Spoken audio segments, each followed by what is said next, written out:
Right, good morning. Hope everybody's doing well. Got another tough matchup here. Looking forward to getting back home in our last couple of games. And it's just the dash of the season for Team 131. It's coming to an end quickly. And just a group of guys, I know I've bragged on them several times now, just what a fun group these guys are to coach and be around every day. And I know they're looking forward to getting back here in front of our fans. Our fans have been absolutely fantastic all year long and don't expect anything less than that this week. Got a really good Missouri team that's coming in that has played really well this year. They're number one in the SEC in defense. Maud Hardy leads the nation in rushing. He has almost 1,000 yards after contact, which is I've never heard of such a stat. I don't know where Mike pulled that one out of, but man, that's a good one. Kevin Coleman is an excellent receiver that's also wearing number 3. They had a great receiver that wore number 3 last year. You all probably remember him, and they've replaced him with a guy that's number 4 in the SEC in receptions, and Josiah Trotter is their middle linebacker, who I coached his brother at Clemson. His dad's a Hall of Fame linebacker, played for the Philadelphia Eagles. Is a dude at middle linebacker. Their defense is playing really, really well. Has all year, all 3 levels. They're just excellent, well coached, strong, athletic, long. They can rush the passer, and so going to be a great challenge for us. But really, again, looking forward to it. That'll open up questions. Colton, you want to get us started? Yeah, Brent. You mentioned the Maud Hardy and just the unique challenge he brings. Is there anything you guys are doing this week to specifically zero in on him, and what can you do, if anything, to slow him down? Yeah, I mean, you got to win up front. I mean, if you're gonna, I think that's where it starts. They're doing a great job of knocking people off the line of scrimmage, both the inside and outside run game. They're all their gap schemes, and they do a nice job with all their presentations, but that's where it all kind of starts, and then you got to have great discipline in your run fits. And they got an excellent play action, and passing game off of that. They're not, naive. So again, if you got a great rush defense, then they're going to want to stay on schedule. So the quick throwing game, the screens, the boots, the shot plays, the trick plays, the flea flickers and reverses and all those kind of things to test your discipline. Very option principle, concepts, except they throw the ball, better than most option teams. So just all the things that, that I just said it's going to take, the physicality, the discipline, reading our keys correctly for running past, things of that nature. Amazing. Brent, last 2 weeks you've had defensive touchdowns that have been big plays in the game. I'm wondering what goes into being able to generate those, and how important are those? Is it more important because of the momentum or the points? Well, I think you have to have, the people that you're lining up against have to be willing to, put the ball out there to give yourself a chance. And our guys were well versed on what to expect. I think that's part of it. And it doesn't always go your way just because they're well versed in it too. And but I thought we really worked together well with both our front pressures and some of our coverages. Our guys were relentless and obsessed about creating the turnovers, and really, I think as we began the week talking about what is the formula for winning, I think that the mindset was there's no possible way. There is no path without winning the turnover margin. And so our guys bought into that. They recognized the physicality and the focus that takes. And I feel like, between the offense taking care of the ball and what you saw both in the kicking game and on defense, again, just a real intentionality about going after the football. So the turnovers were a big part of it, something that, again, our guys were aggressive and forced through big hits or, again, timely pressures and coverages that tied in with it, to put them in a tough position. Yeah, Brent. Last couple of weeks, you guys have been able to lean on your defense and your special teams to win these games. The offense has come up in spots when you needed them to score. How do you balance, though, leaning into that, your defense playing great, your special teams playing great, but also still wanting to be aggressive on offense? Yeah, I mean, that's just what you said. You want to stay aggressive.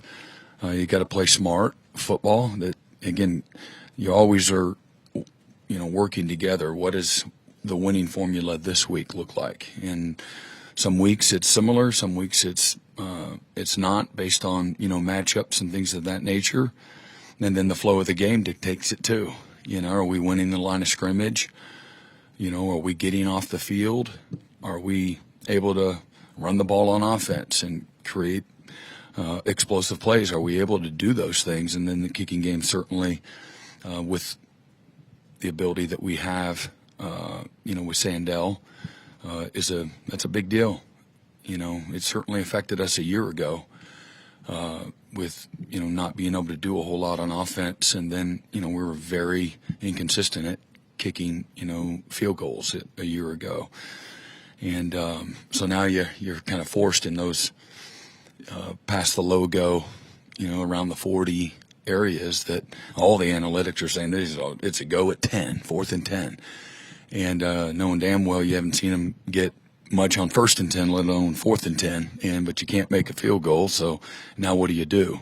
And so we're not in the same position, this year. And again, we've been playing good defense. So those are all just, you got to, be comfortable in the flow of the game based on your strengths and how the game, is going. So we want to be explosive. We want to be better in every area of our football team, let alone, again, the things that we need to do, offensively to put people in a really tough position and putting pressure on people with the ability to, run the ball and throw it over the top. I think that's the vision for what we want to be. And we got to be better in all of those areas. Mm-hmm. Yeah, Brent, with Missouri, you've had some portal defection history recently, some recruiting battles, Eli's personality. SEC makes them a permanent or an annual rival. Do you see, is Missouri sort of filling the void of becoming one of your rivals? You used to have 3 natural ones, you're down to 1. Is Missouri going to take that one of those slots?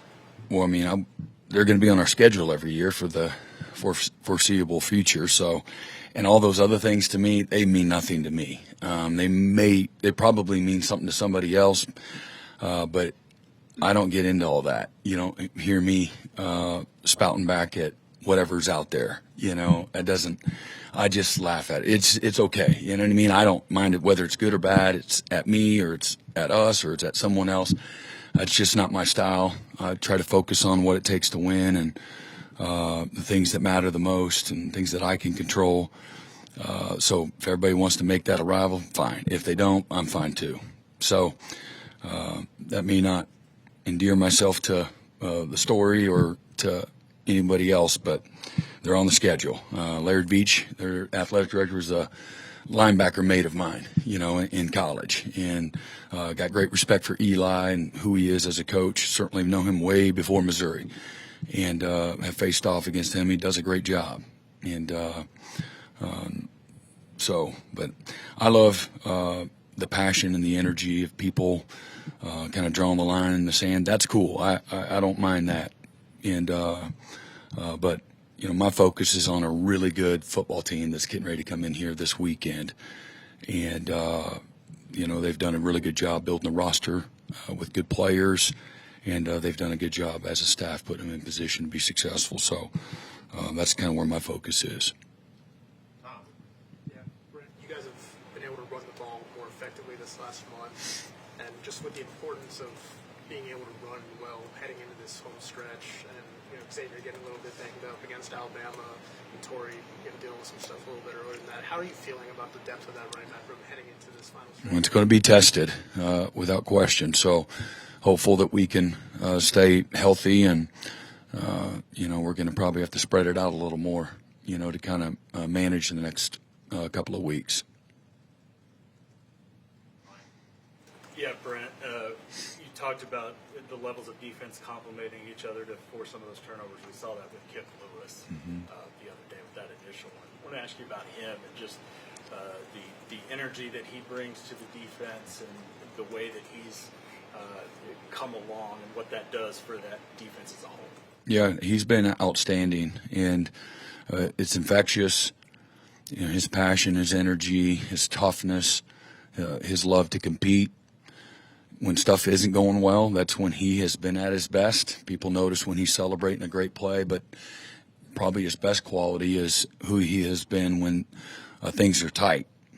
And you can't, again, put a value on that, but he's won a lot of matchups. Certainly he won his share a couple of nights ago. We really felt that he would have an opportunity to in some of our interior pressures with the matchups with the running backs, thought that we would have a chance to create a little bit of chaos in the backfield, and that certainly held true.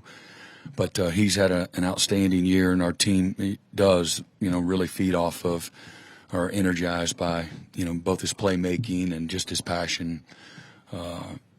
He's not always like that at practice. It's not like he's a zero by any stretch.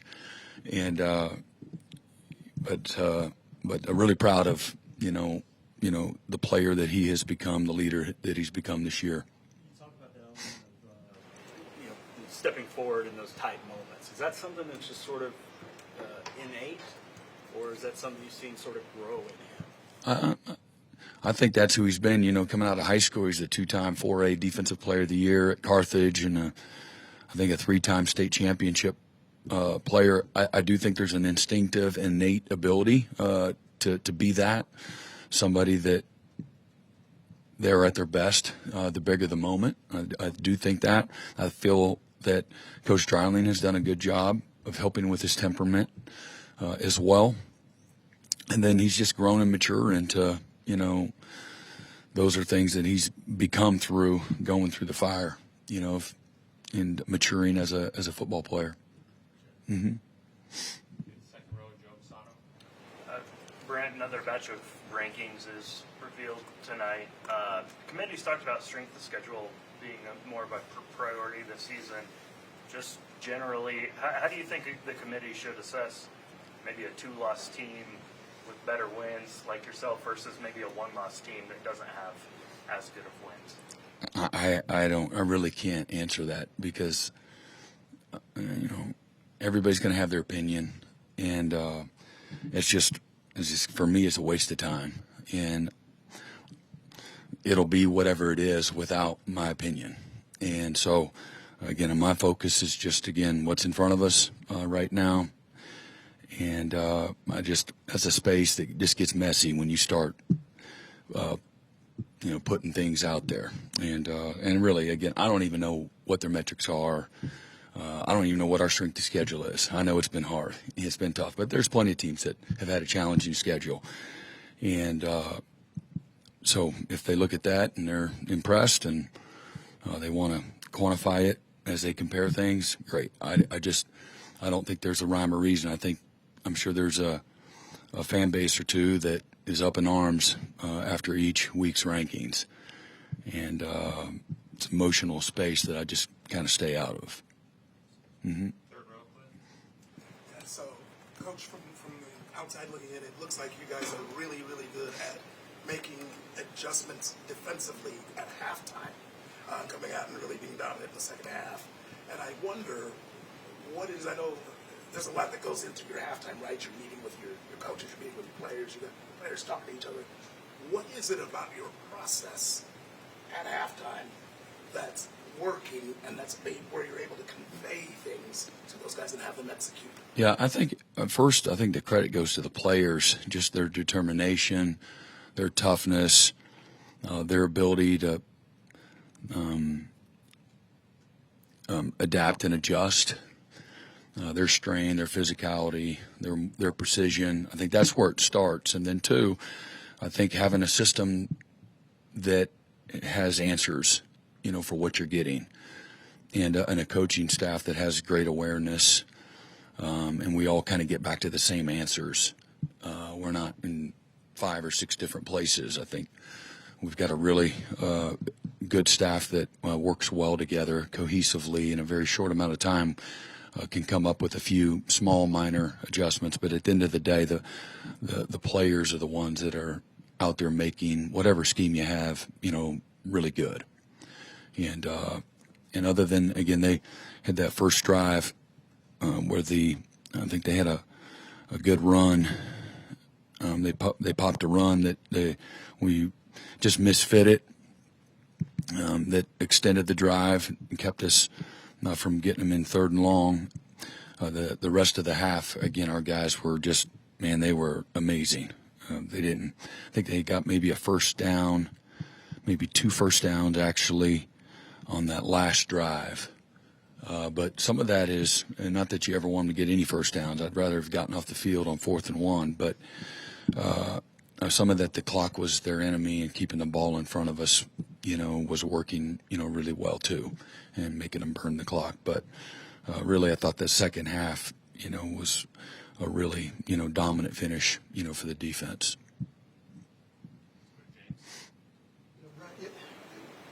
Nationally, some people are talking about they wonder if your team will get complacent. Your guys were asked about this yesterday, and I'm thinking, man, all these one-possession games, why would they get complacent? But Yeah. Is that something you have to guard against? I don't think our More than I know? Yeah, I don't think our guys will lose respect for winning. Complacency is the opposite of that, and that's not who our guys have been all year. So they have clear vision, for what is at stake and what is required. And the things that have helped us, you win on Saturday, but you really won all week. It takes a whole week to beat somebody. And however you have to do it. Again, football's not a beauty contest, and certainly this league's not. And so, what's it going to take? So our guys have been very committed to a process and committed to doing things a certain way, practicing a certain way, preparing a certain way, and I wouldn't think this week will be any different. Jesse. I wanted to ask you about Jaden Hardy, a guy that we've seen play a lot on special teams, make some plays, but we've seen him kind of earn a role in that secondary. Just what has stood out to you about him and maybe the way he's grown from year 1 to year 2? Yeah, really a smart guy. Is super high-level football intelligence. Very competitive. I think he's instinctively a really good natural football player. He obviously bought into the message, and not that it was just the last week thing. Just happened to get the ball out. That play was a huge play where he pops the ball out. But he's through both success and some failure has really become a reliable role player for us this year, with a great future sitting right in front of him. And but a guy that took things personally, and Coach Hall could better testify to some of that. But really, again, I think he played around 30 plays. Half of them were on special teams, and just was a guy we talked about in front of the team, on Monday, that in this role, this opportunity to impact and influence, the game, only happens when somebody buys into that role and they're prepared to come off the bench or to be a special teams player and take it like I'm a starter. I'm a starting football player in the SEC, one of the best programs in the country, and so the detail, the precision, the preparedness is very real, and proud of him. And huge play, one of the top 4 or 5 plays in that game that impacted the outcome. Yeah, Brent, you would stand up here and say those turnovers will be right on time, but when they weren't, was it a challenge, or how big of a challenge was it to keep them disciplined so that they didn't go do something out of character to try to force the action? Yeah, that's it's a good question and kind of a perception, because that's very real. And maybe again, what does that look like? Well, that now you're getting out the confines of how you play the game, and maybe you're ripping at the ball more than you are actually tackling and putting your pads on people and running through people. And now you're not tackling and you're not forcing turnovers. And so I think our guys have had a balance there. We don't we stress it every day because we do a turnover circuit every day, and you're always, even through that, you're always looking at other resources to put in front of the players. Now, we watch a lot of NFL tape. Maybe it's 2 minutes a day, but you start the meeting with, these players that the players really look up to. Look at these guys, ripping at the ball and popping the ball out, and showing the offense the same thing. Watch what the defense is emphasizing, and look at it's the guy that you don't see, and things of that nature, and how the magnitude of those plays, to impact a game. So just continue to keep feeding, that part of the mindset and the process of how you play really good defense. And then again, here late, we've been a little more fortunate to force those turnovers, and they're huge in these games that are decided by one score. And when you're not getting them, it puts a little more stress on every other part of your team. And you don't have the short field goal for the kicker, or the short field for the offense to go operate and start to get in a rhythm and create a lot of pressure on people. So when you're not getting them, it does you inherently, every other part of your team, is a quote-unquote a victim to that as well. Just like if a year ago, we were turning the ball over a lot. And my challenge to the offense then was, it's not just you get a run off the field. Every part of our team feels that. It bleeds over into every part when you're not taking. I think we lost a turnover battle maybe 4-1 at Missouri last year. We scored a defensive touchdown. They scored a defensive touchdown to ultimately win the game right there at the end once we had it tied up. So nothing impacts a game like turnovers. It always has been that way. It's not a new thing. At every level of football, you win the margin, you have a much better chance to win the game.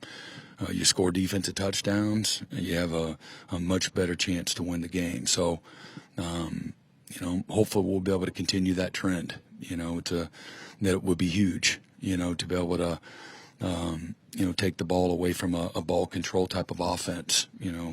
Those turnovers, always facing option teams in the past, those turnovers, in a game where possessions are already limited, now all of a sudden you take away a possession or two from somebody, it can be catastrophic. Brent, I'm curious, what was your conversation with Joe Castiglione like after the Alabama win? Well, we talked about just the vision that Joe Castiglione and Joe Harris had, just going to the SEC, making that decision, being on the stage in games like, the magnitude of what last week was in several games this year, and, things kind of falling into place. And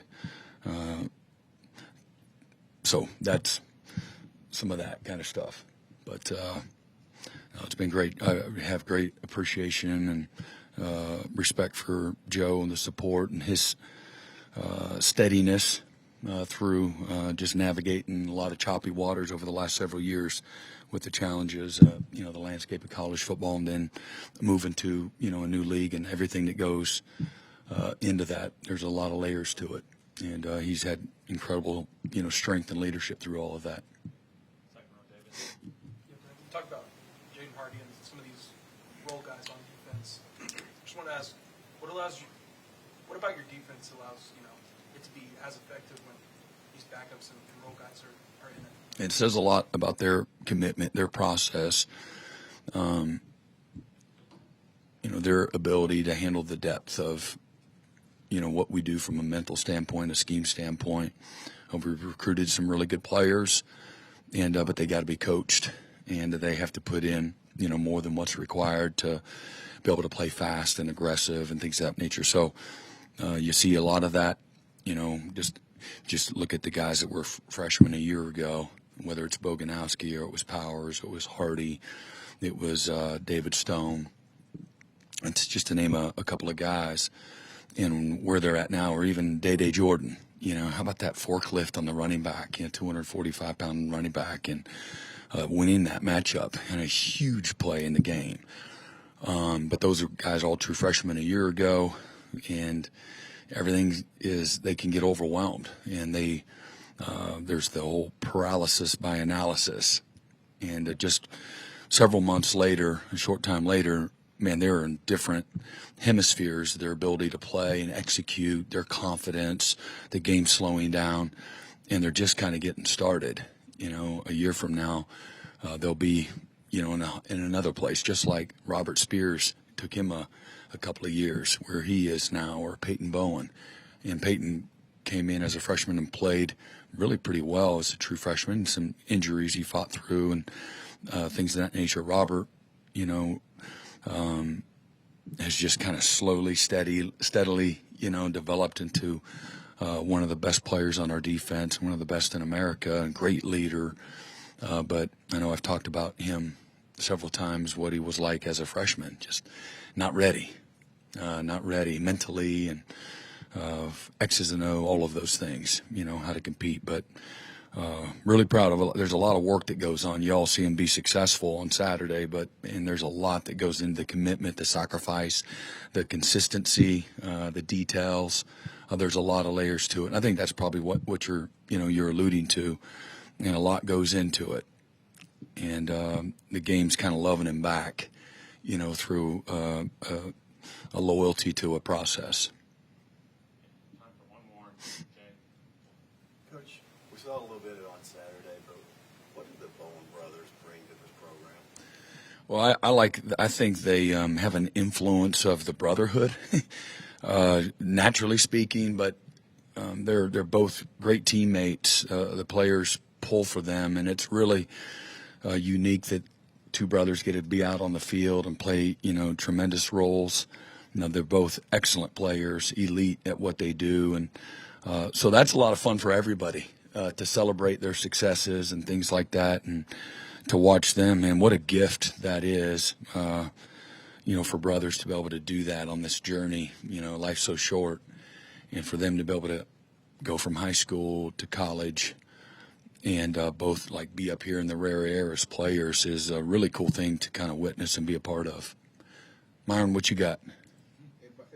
Playoff, 2 wins away. Do you want your guys even talking about that? Do you talk to them about it? They ask you about how you I would we don't have a no playoff policy in our building. We just don't. That's not something that leads the topic of conversation. My job is to not be naive, to try to, protect an environment and try to help them think the right way, and to be committed to a process that is void in distractions and things that can work against you. And but I'm like I said, I've been doing this a long time, and know that you're not going to be able to completely and totally. You guys lead off a lot of conversations and try to take them down that road. And but again, we've got a lot of work to do, and that is so far away, in my opinion. And maybe in a few more weeks you're talking about that, but we've got a lot of work to do, and a lot of challenges that are sitting in front of us. So that's really kind of the conversation. There takes a certain level of maturity to look at it the right way, and we have enough really good older mature leaders that kind of set the tone every day for that. And so I'm thankful for those guys that have been able to do that. I just look at a body of work. Maybe it just kind of one day at a time. You beat them on Saturday, you beat them on Monday. And they got to have a great day Monday to have a great Saturday. So we had great focus and energy in the detail. And you're learning a complete and total new DNA that doesn't look anything like Alabama. And so, where are we mentally when it comes to that? And I thought we were in an excellent, space. So you go home, 11 o'clock last night, you feel pretty dang good about the focus and the mindset of the team where we're at. All right. You all have a great day. You got it.